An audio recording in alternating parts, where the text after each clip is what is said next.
And when we see this word knowledge in the scriptures, it indicates a precise, a correct, or a full knowledge that is gained through personal experience or encounter.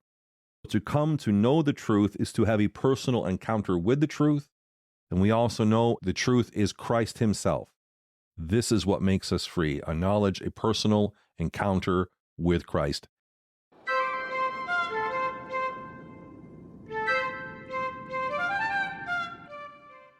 In 1 Timothy chapter 2, verses 3 and 4, we read, "This is good, and it is pleasing in the sight of our God, who desires that all people be saved and come to the knowledge of the truth." This is what God wants, that all people are saved and come to the knowledge of the truth. And when we see this word knowledge in the scriptures, it indicates a precise, a correct, or a full knowledge that is gained through personal experience or encounter. To come to know the truth is to have a personal encounter with the truth, and we also know the truth is Christ himself. So God wants us all to be saved and come to a knowledge of Christ. This is what makes us free, a knowledge, a personal encounter with Christ.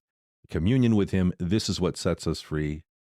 St. John Chrysostom says, "For if this is the Father's will, that everyone who believes in the Son will be saved, and if for this the Son came, that he might save man, those who do not believe in the Son transgress the Father's will." If that's the plan for salvation, by not believing in the Son, you reject the hope of salvation, because that's the way the Father has sent us to be saved.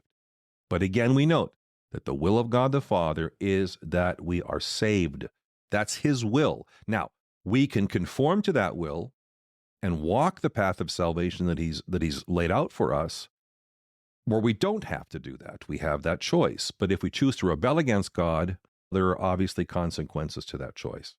But we should always remember that God takes no delight when those consequences unfold. And that's why, in his grace and love, God offers us a way out. Way with a capital W. Christ is the way. If God took delight in the fall of humanity, why would he have gone to all the trouble of promising Adam and Eve a hope of salvation and all the things that he did? He could have just watched it all fall apart with Adam and Eve, but he didn't. And he keeps giving us chances because ultimately his will is that we are saved. We must enter into this synergistic relationship, conforming our will to that will and embracing that salvation and walking the path of that salvation each and every day of our lives.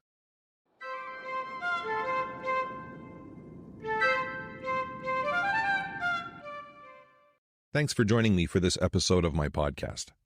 If you'd like to learn more about Eastern Orthodox Christianity but can't regularly attend an Orthodox church, you might be interested in the Fellowship of St. Theophan the Recluse, an online community of Orthodox seekers and inquirers. For more information, send me a message. If you're watching this on YouTube, don't forget to like and subscribe, or if it's on social, to like and follow. Until next time, take care, and God bless.